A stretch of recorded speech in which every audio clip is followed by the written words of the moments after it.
Hello everyone, welcome back to Rodens hobbies channel అండి. ఏంట్రా వీడు రోడెన్స్ హాబీస్ అంటాడు, ఒకరోజు చేపలు, ఒకరోజు మొక్కలు, ఇంకోటి ఏవో చూపిస్తుంటారు ప్రతిసారి. ఏంటనుకుంటున్నారా?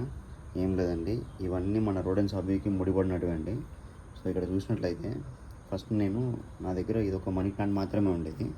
సో ఈ మనీ ప్లాంట్ని నేను ఏం చేశానంటే చిన్న మొక్కగా తీసుకొచ్చాను. కానీ ఇప్పుడు చూసారంటే ఇంత పెద్దగా మారింది.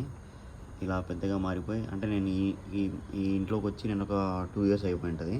సో 2 yearsలో ఇది ఇంత పెద్దగా ఎదిగిందనమాట మంచిగా. సో ఇది ఎదగడానికి కారణం ఏంటి, తర్వాత ఏంటంటే అన్ఎక్స్పెక్టెడ్గా అనమాట.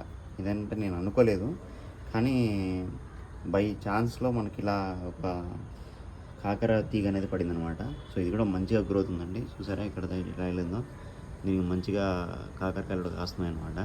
కాకపోతే ఇంతవరకు మేము దీన్ని ఏమి వాడింది లేదు, కాకపోతే దీన్ని ఇలా పెంచుతున్నాము. సో నెక్స్ట్ ఏంటంటే ఇది ఈ ఇది వచ్చి మల్లె తీగలు అనమాట.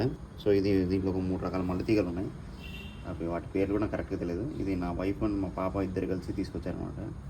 సో తర్వాత అంటే మెయిన్ రోల్ ఇదే అనమాట. ఇవన్నీ ఏంటంటే కొత్తిమీర, పుదీనా, మెంతం కూర, సో ఇవన్నీ ఉన్నాయి ఇక్కడ. ఇది వచ్చి దగ్గాగా అంటారు కదండి, సో అదనమాట. ఇది ఖాళీ చిన్న మొక్కను పెట్టాను, ఇంత పెద్దగా అయింది. తర్వాత ఏంటంటే ఇక్కడ మా కింద వచ్చి ఇది కనకాంబరం. సో నేను విత్తనాలు తీసుకొచ్చి వేసాను. సో అవి కూడా ఇంత బాగా అయ్యాయి. ఇది తులసి చెట్టు. సో ఇది కూడా అంతే అండి, చిన్న మొక్క తీసుకొచ్చి నాటాము, తర్వాత ఇంత పెద్దగా అయింది. తర్వాత ఇది గులాబీ పువ్వు అండి. ఇందులో కూడా 2 రకాల గులాబీలు ఉన్నాయి. ఇది కూడా నా వైఫ్ ఉన్న మా పాప ఇద్దరు కలిసి ఇష్టంగా తీసుకొచ్చారు.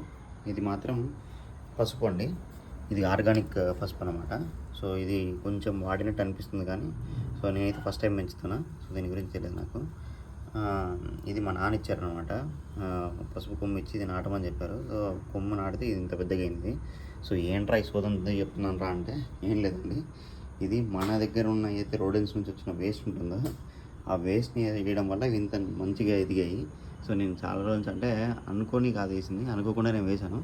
కాకపోతే ఏంటంటే గ్రోత్ అనేది బీభత్సంగా ఉంది. మన రోడెన్స్ నుంచి వచ్చిన ఏదైతే పాటి అయితేనేమి, దాని నుంచి వచ్చిన ఏదైతే మనం బెడ్డింగ్ అది ఉంటుంది కానీ అది మార్చినప్పుడు అదంతా తీసుకొచ్చి దీంట్లో పెడుతున్నాను అనమాట. సో ఇప్పుడైతే నాకు దానివల్ల అంటే రోడెన్స్ని పెంచడం వల్ల ఏంటంటే ఇలా గ్రీనరీ కూడా వచ్చేసింది నా దగ్గరికి. సో మన హాబీలో ఇది కూడా ఒకటి అనుకోకుండా అంటే అన్ఎక్స్పెక్టెడ్గా జాయిన్ అయిపోయింది ఇది. సో అంటే రోడెన్స్ని పెంచడం వల్ల ఇది ఒక బెనిఫిట్ అని నేను చెప్పొచ్చు. ఎందుకంటే మనకు ఫ్రీగా ఆర్గానిక్గా ఇది దొరుకుతుంది, ఎరువు దొరుకుతుంది.